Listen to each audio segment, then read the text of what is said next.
talk about the Bears building blocks because as rightfully so, I've been critical of Ryan Poles, rightfully so. But if you look at the things from the players he's brought in, Montez Sweat has been making an impact already. He's got like 3 sacks in these first couple games that he's been in. The defensive line looks much different with just him there. Kyler Gordon is looking like a guy these last couple Yeah. weeks. You know what I'm saying? I still stay on the fact that I don't know what Jaquan Brisker does besides go to the blue 10 every week. But you've got, DJ Moore. DJ Moore is and that's the crazy thing about DJ Moore. Like to everybody who said he wasn't number one, you're an idiot. Like he's already at 1,000 yards, and this is with Justin missing time for 5 weeks. You know what I'm saying? The things that he's done has been incredible, and he's on pace to have career numbers this year. So you have that. On top of the conversation we having right now about the number one draft pick, he was able to get that. And we said that after the trade happened that, if Justin falls on his face this year, this is a perfect contingency plan. So just based Yep. off that, based off even looking at Yannick Ngakoue, it's not a guy who like jumps off the page, but he's been consistent all year. That's been a good signing. And look at Dante Foreman. He's coming. He held it down. While Khalil Herbert was down to the point where he's fully running back number one. Like I feel like Khalil's been moved out last week. I mean, on Monday Night Football, that was strictly Roshan. Like I didn't really see Herbert out there at all. So if you look at the things that Ryan Poles has done, like Bang, how do you feel about like what he's done? And like, do you feel like he's done a better job than people would give him credit for? Yes, he's done a better job than people give him credit for. He's done a better job than I give him credit for. But is it enough?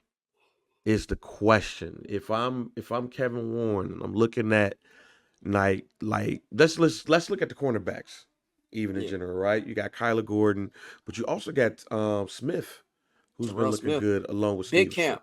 Yeah, big camp Yep. too. So you have that situation.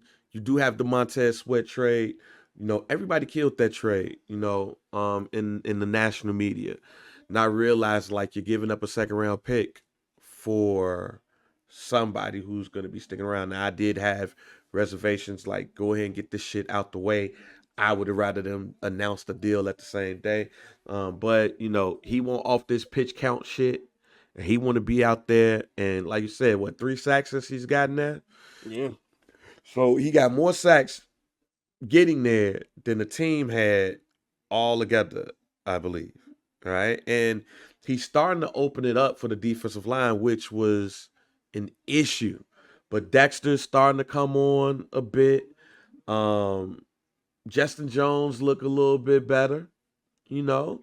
So the defensive line is coming into form. The defense in general has looked better, and they look better with the people that he's brought in. And where we was wondering if these are fluke players or not, hey man, at this point it really don't matter because they are like we will see these next couple of weeks how this defense look. Because when you look at the Bears schedule, what is the Lions, and they already did a good job against them. mm-hmm. Who was it? The Browns after this? Yeah. The Browns best defensive football. Best defense in football, but they offense lot to be desired. Putrid. Yeah, so Without are we Freaky looking? Sean, even it was Are bad even we? with Freaky Sean. But Yeah, so are we looking at a 6-6 game right here? You know what I'm saying? You got like that in the last 3 games of the year. Like if Kyler Gordon and his defense look good against the Green Bay Packers with Jordan Love at the end of the season, it really looks good on polls because you've watched these players grow.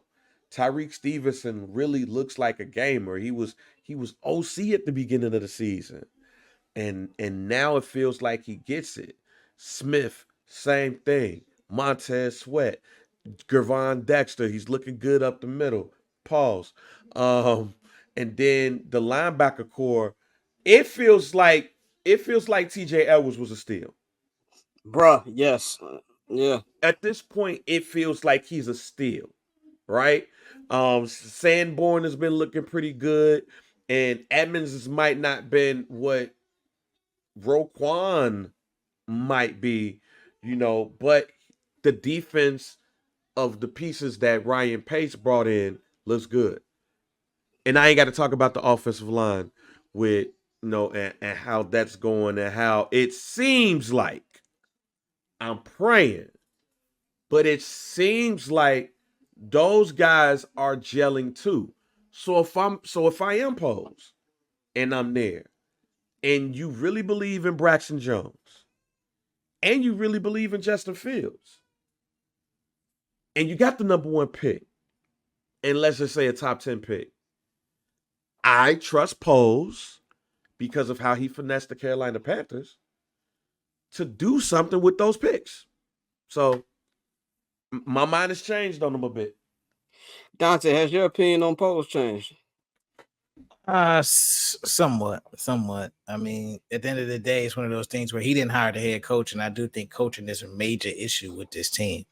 So I can't give him all the hell for that. Like you said, some of his pieces are starting to come around, play better. I think the thing for me, and I mean, obviously, this would involve him keeping his job, but like, I know a lot of people are hell bent on Super Marv, and y'all gonna shoot this down. I already know. Yeah, I'm already But on. Yeah. but with the cap space we have, if we get the number one pick, and the Las Vegas Raiders call you and say they'll give you Devontae Adams, I'm listening to that. Nah, I don't give Devontae a fuck. old dog.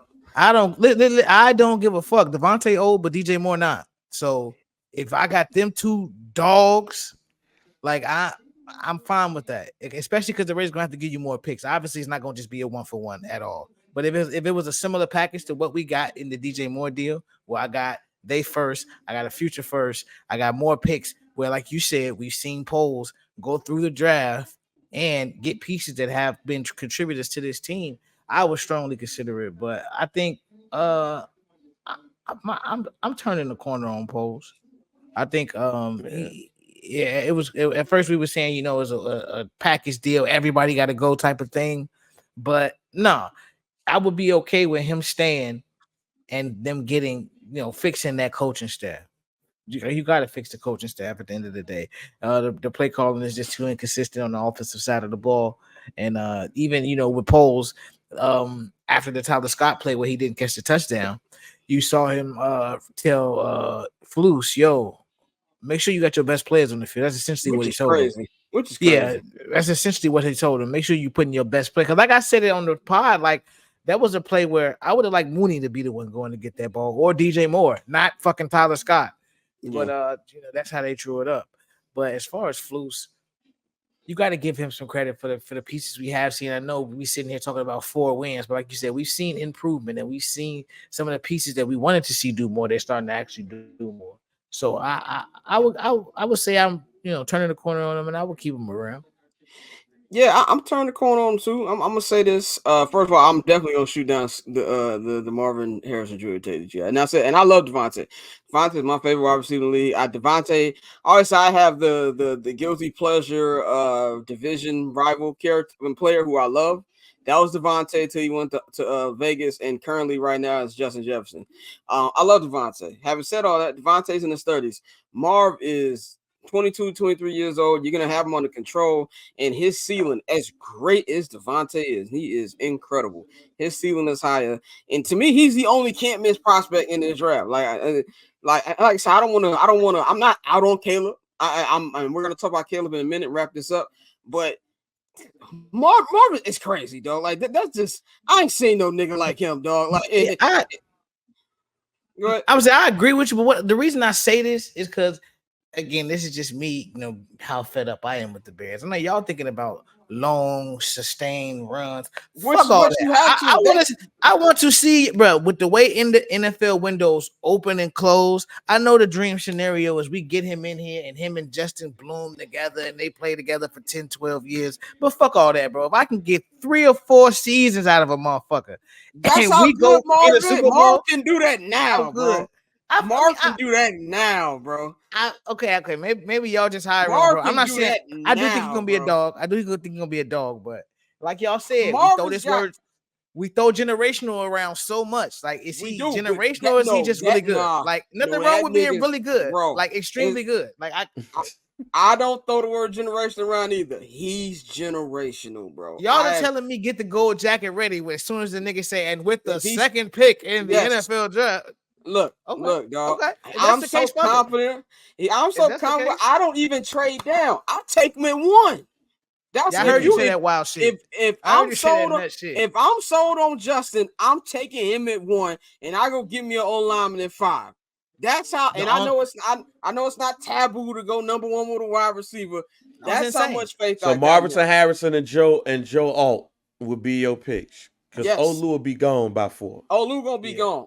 Olu But I gonna be. say Olu might not be gone at 4 because if Marv go 1, then Drake, Caleb are gonna be. Well, yeah, he'll probably be 3. You're right. Yeah, It he'd be 3. It all depends on the Cardinals, because like if the Cardinals, the only way I take Marvin at 1 is if the Cardinals are sitting at 2, because I don't think they're gonna move off Kyler. So if the Cardinals are sitting at 2, then I would take Marvin because you gotta just protect the way that it's set up right now, the Bears had the number 1 pick. New England Patriots had the number 2 pick. Arizona be number 3. So you would have to tell the New England Patriots. You could finesse New England. You can finesse New England. Yeah, but see, here's the problem. Here's the problem we're gonna run into. It's 2 quarterbacks. Yeah. It's 2 quarterbacks here. So New England can stand pat. Marvin Harrison might have to be the number 1 pick in the draft, because if I'm the Bears, if I'm New England, I'm like, yo, whoever you pick, we fine. We fine. Arizona is looking like, yo, whatever wide receiver, hey, play the dummy if you want to, because if we're number 3. Marv will not be there past 3. He will not be there past us. That's no why, way. actually, it makes the Bears Arizona game might be the Marvin Harrison Bowl.